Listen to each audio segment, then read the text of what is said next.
नमस्कार दोस्तों, आपका स्वागत है आपके अपने YouTube channel rank to MS में। और मैं आपके लिए लेकर के आया हूँ बीएसएनएल और एमटीएनएल से जुड़ी हुई लेटेस्ट अपडेट।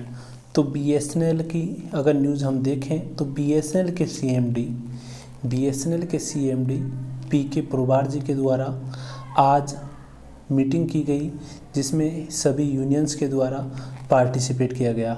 इस मीटिंग के अंदर क्या चर्चा की गई, बीएसएनएल की सैलरी के बारे में, साथ ही क्या चर्चा की गई बीआरएस ऑप्टीज के भविष्य के बारे में, इनसे रिलेटेड लेटेस्ट अपडेट हम आपके लिए लेकर के आए हैं इस न्यूज़ में। तो इसमें हम देखेंगे मेडिकल बिल्स एवं आउटडोर मेडिकल से रिलेटेड क्या चेंजेस किए गए हैं, बीएसएनएल के कर्मचारियों की अप्रैल मंथ की सैलरी कब आ रही है और कब से बीएसएनएल के कर्मचारियों की सैलरी होगी कंटिन्यू। वहीं हम साथ में हम इसमें ये भी देखेंगे कि बीआरएस ऑप्टीज का एक्सग्रेशिया का अमाउंट, जीपीएफ, ईपीएफ और बीआरएस ऑप्टीज के अन्य जितने भी ग्रेच्युटी से रिलेटेड पेमेंट बकाया है तो उसका भुगतान कब हो पाएगा। वहीं सेकंड इंस्टॉलमेंट ऑफ एक्सग्रेशिया और बाकी का 18% जो कि फर्स्ट इंस्टॉलमेंट का अभी बकाया है उसका भुगतान कब हो पाएगा, एवं अन्य जानकारी जैसे कि अब की बार के कितना रेवेन्यू जनरेट हुआ है बीएसएनएल का और किस तरह से बीएसएनएल करने वाला है कर्मचारियों की सैलरी का भुगतान। तो सभी जानकारी को हम देखेंगे डिटेल में, तो वीडियो को अंत तक ज़रूर देखिएगा। वीडियो अगर पसंद आए और अगर आप चैनल पर नए हैं तो चैनल को सब्सक्राइब कर लीजिएगा, वीडियो पसंद आए तो वीडियो को लाइक कर दीजिएगा। और अगर आपको इससे रिलेटेड जानकारी अगर रोचक लगे और आपको लगे कि इसको अपने दोस्तों के साथ शेयर करना चाहिए तो फेसबुक पर या फिर व्हाट्सएप ग्रुप पर आप अपने दोस्तों के साथ इसको ज़रूर से ज़रूर शेयर कर सकते हैं। तो thank you, let's start the video without any delay.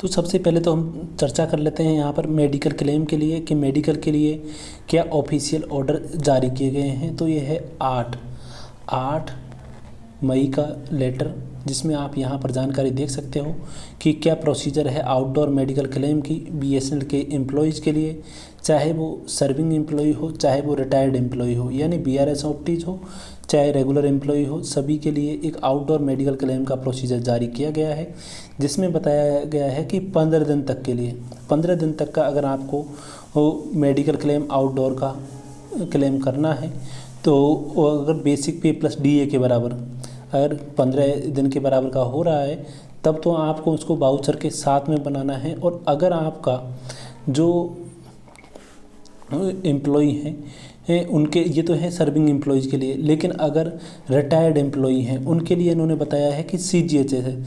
इसमें 3 ऑप्शन अलाउड हैं, एक तो सीजीएचएस वाला, एक 15 days pay with vouchers basic pay plus DA on date of retirement, यानी जो रिटायरमेंट की डेट है उस पर बेसिक पे प्लस का डीए के बराबर हो रहा है अगर, तो 15 दिन के जो पे वाउचर हैं मतलब कि वाउचर के साथ में आपको जमा कराना होगा। और अगर आपको बिना वाउचर के मेडिकल क्लेम करना है तो सिर्फ और सिर्फ आप 1000 रुपये 1 महीने का क्लेम कर सकते हो। ये है रिटायर्ड एम्प्लॉयज़ के लिए। और बाकी जो सर्विंग एम्प्लॉई हैं उनके लिए भी यहाँ पर जानकारी दी हुई है कि किस तरह से वो financial year sale 15 days remaining terms and condition same as mentioned in O&M और नंबर बीएसएनएल एडमिन, यानी कि जो लेटर निकाला गया है बेसिक पे प्लस डीए के बराबर 1 अप्रैल 2020 को, उसके जैसे ही रहेगा। लेकिन बाकी का अगर जो सीलिंग लिमिट है यानी जो फाइनल लिमिट है वो 15 दिन के बराबर की हो सकती है। तो ये उसमें जानकारी दी गई है। अब हम चर्चा करते हैं श्री पीके पुरवार जी जो बीएसएनएल के सीएमडी हैं और श्री एसके गुप्ता निदेशक डायरेक्टर ऑफ फाइनेंस हैं, उनके साथ में जो 12 मई 2020 को जो बैठक हुई है उसमें क्या चर्चा थी और किन मुद्दों पर चर्चा की गई, इस अभी को लेकर के यहाँ पर जानकारी दी गई है। तो इसमें हम देखते हैं कि 4G टेंडर और BTS आदि के बारे में जो जानकारी है, तो उसमें कि कब 4G का टेंडर जारी किया जाएगा, कब BTS लगेंगे और कब भारत के अंदर कंप्लीट पैन इंडिया के अंदर BSNL 4G आएगा। इसमें CMD ने बताया कि दोनों मामलों में अभी तक कोई प्रगति नहीं हुई है। लॉकडाउन के कारण वेंडर भी आगे नहीं आ रहे हैं। तो जैसा कि आपने देखा यहाँ पर इतने दिन रोज़ की रोज़ यही चर्चा रहती है कि BSNL 4G का टेंडर निकाला जा रहा है, ये किया जा रहा है, वो किया जा रहा है, लेकिन फाइनली अगर ओवरऑल डिस्कशन पर आते हैं तो वहीं पर बात अटकी रह जाती है कि अभी तक 4G पर कोई प्रोसेस नहीं हुई है। लेकिन भरपूर प्रयास चल रहे हैं, तो देखते हैं कि कितने, जैसा कि CMD ने यहाँ पर बताया है उसके अनुसार तो कोई भी प्रगति नहीं हुई है। लॉकडाउन का कारण यहाँ पर बताया जा रहा है, लेकिन अगर न्यूज़पेपर्स की बात माने तो उन्होंने कहा है कि 4G के लिए जो 50,000 टावर हैं उनके लिए नोकिया और ZTE को ये टेंडर दिया हुआ है। तो और उन्होंने ये गारंटी दी है कि चाहे कितनी भी बाधाएं आएँ, कितना भी डिले हो, फिर भी 4 से 6 महीने के अंदर BSNL 4G ऑल इंडिया में आ जाएगा। तो देखते हैं कि किन की बातों में है ज़्यादा सच्चाई और कौन और कब BSNL 4G ला सकता है और कब तक BSNL 4G भारत में आ सकता है। वहीं CMD पदोन्नति पर गैर प्रेषण है, यानी जब प्रमोशन पर CMD से रिलेटेड से बात की गई तो उन्होंने कहा कि 6 महीने का और समय लग सकता है पुनर्गठन में। और पदोन्नति पर CMD की राय है कि कोर्ट के मामलों के कारण इसमें देरी हो रही है, BSNL को इसके लिए जिम्मेदार नहीं ठहराया जा सकता है। हमने आरोप का खंडन किया और CMD को बताया कि एग्जीक्यूटिव्स को समय पर प्रमोशन नहीं मिल रहा है और प्रक्रियाओं इत्यादि में विभिन्न प्रकार की गड़बड़ियों के कारण कोर्ट केस बढ़ रहे हैं। BSNL में प्रमोशन पॉलिसी का पालन सरकारी विभागों में होता है, न कि CPSU में। अन्य CPSU में यानी कि सेंट्रल PSU में निश्चित पैमाने तक पदोन्नति समयबद्ध आधार पर होती है। जब स्केल दिया जाता है यह उस ग्रेड के लिए कार्यात्मक पदोन्नति रूप में माना जाएगा और कोई अलग पोस्ट आधारित पदोन्नति का पालन नहीं किया जाता है। इसलिए वरिष्ठता और आरक्षण से संबंधित मुद्दों किसी अन्य PSU में नहीं है।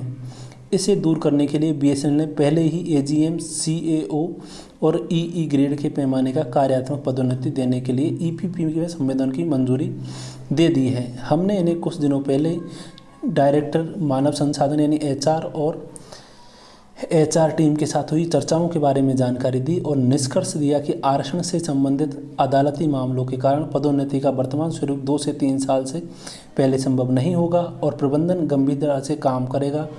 पैमाने के साथ साथ समयबद्ध कार्यात्मक संवर्धन के लिए बाहर। चूँकि कार्यकारी अधिकारी पहले से ही पैमाने पर काम कर रहे हैं, इसलिए BSNL के लिए कोई अतिरिक्त वित्तीय प्रभाव नहीं है। हमने सभी योग्य कार्यकारी अधिकारियों को पदोन्नति देने के लिए इसे शीघ्र करने का अनुरोध किया है। हालांकि हमेशा की तरह CMD ने किसी भी प्रकार का प्रचार पर कोई प्रतिबद्धता नहीं जताई। यह एक धारणा देता है कि प्रबंधन नियमित पदोन्नति के बारे में बहुत गंभीर और चिंतित नहीं है और वे LA व्यवस्था के साथ जारी रखने का प्रयास कर सकते हैं। वहीं मई 2019 से लंबित मेडिकल बिलों का भुगतान और मेडिक्लेम सुविधा के लिए जाना। तो यहाँ पर आपको बता दें कि हमने कर्मचारियों को इलाज के लिए आने वाली कठिनाइयों के बारे में बताया। चूँकि मई 2019 से बिल लंबित हैं और अधिकांश अच्छे अस्पताल BSNL कर्मचारियों के लिए उपचार का विस्तार नहीं कर रहे हैं। चूँकि अच्छे अस्पताल पैनल में नहीं है, इसलिए कर्मचारियों को उचित उपचार नहीं मिल रहा है। प्रबंधन ने अच्छी मेडिकल बीमा योजनाओं को लागू करने की प्रक्रिया को तेज करने की मांग की है। CMD ने यह भी बताया कि फंड की उपलब्धता मुख्य समस्या है। यदि लॉकडाउन नहीं होगा तो BSNL ने अप्रैल तक मेडिकल बिल को मंजूरी देने की योजना बनाई। चिकित्सा बीमा के लिए भी BSNL को धन की आवश्यकता है और वर्तमान वित्तीय स्थिति अच्छी नहीं है और हम अभी अग्रिम भुगतान करने की स्थिति में नहीं हैं।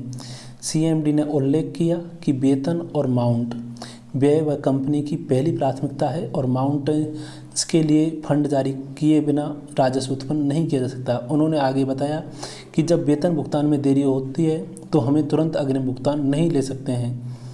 तो अब हम बता दें कि कोविड-19 के मद्देनज़र बीमा सुरक्षा को लेकर के जब बात की गई तो हमने विशेष बीमा कवरेज की मांग की और जो यूनियंस हैं उन्होंने विशेष बीमा कवरेज की मांग की, क्योंकि MHA निर्देशों के अनुसार दूरसंचार एक आवश्यक सेवा है। CMD ने BSNL कर्मचारियों को एक आवश्यक सेवा के रूप में मानते हुए मुआवजा देने के लिए DOT को लिखने पर सहमति व्यक्त की है। तो इन्होंने ये इमरजेंसी सर्विस मानते हुए बीमा सुरक्षा के लिए DOT को लिखने के लिए हाँ कर दिया है। वहीं अब आते हैं हम अप्रैल 2020 की वेतन के बार। तो CMD ने बताया कि वर्तमान निधि की उपलब्धता लगभग 200 करोड़ है और वैधानिक EPF भुगतान उसी से किया जाना है। बाद में हमने श्री SK गुप्ता निदेशक फाइनेंस से भी मुलाकात की और फंड की उपलब्धता के बारे में विचार विमर्श किया। स्वीकृत पदों के पुनर्गठन और समीक्षा के संबंध में चर्चा की, व्यवस्थाओं की देखरेख की और लेखा कर्मियों से छुटकारा जिन्होंने कठिन कार्यकाल पूरा किया हो और जो स्पष्टीकरण मांगा गया हो, पुनर्गठन के नाम पर CGM केरल सर्किल। तो ये आपको बता दें कि यहाँ अप्रैल 2020 के लिए इन्होंने सीधे सीधे बोला है कि सिर्फ 200 करोड़ का फंड है और जिसमें भी पहले EPF का भुगतान उसी से किया जाना है। यानी कि उनके अनुसार अगर कहा जाए तो उनके पास बिल्कुल भी पैसा नहीं है BSNL के कर्मचारियों को सैलरी देने के लिए। तो इसके सीधा सीधा ये मतलब निकलता है कि BSNL के कर्मचारियों की सैलरी इस महीने आने के चांसेस काफ़ी कम है या फिर महीने की एंड तारीख तक, यानी कि अगर मई के महीने के लास्ट वीक में आने की संभावना बनती है।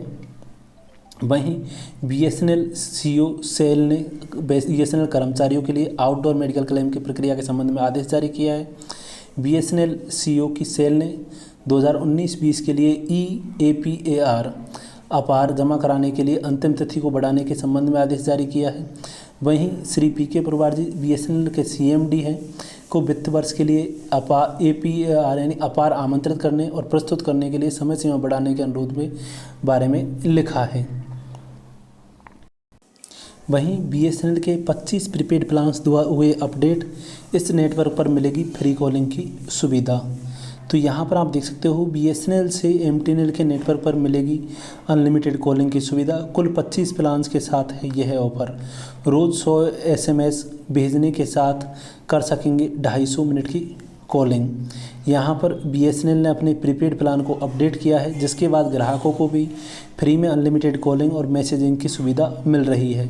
BSNL की यह सुविधा 97 रुपये वाले प्लान को लेकर के 25 प्लान के साथ मिलेगी। हालांकि इस ऑफ़र के तहत फ्री में अनलिमिटेड कॉलिंग और मैसेजिंग सिर्फ MTNL के नेटवर्क पर ही की जा सकेगी। यानी कि MTNL पर आप फ्री कॉलिंग कर सकते हो और बाकी आप देख सकते हो कि 25 प्लान्स में जो चेंज किए हैं उनके बारे में भी यहाँ पर डिटेल में जानकारी दी गई है। तो वीडियो को पॉज करके आप आराम से देख सकते हो कि कौन कौन से प्लान में क्या क्या चेंजेस किए गए हैं। हालांकि बता दें कि BSNL ने हाल ही में अपने ग्राहकों को बहुत बड़ा तोहफा दिया है। अब आप 2G और 3G सब्सक्राइबर मुफ्त में जाकर के 4G में अपनी सिम अपग्रेड कर सकेंगे। हालांकि BSNL का यह ऑफ़र हमेशा के लिए नहीं है, बल्कि सिर्फ और सिर्फ 90 दिनों के लिए वैलिड है। तो थैंक यू फ्रेंड्स, मिलते हैं नेक्स्ट वीडियो में नेक्स्ट न्यूज़ के साथ में। अगर आप चैनल पर नए हैं तो लाइक शेयर और सब्सक्राइब करना मत भूलिएगा। धन्यवाद।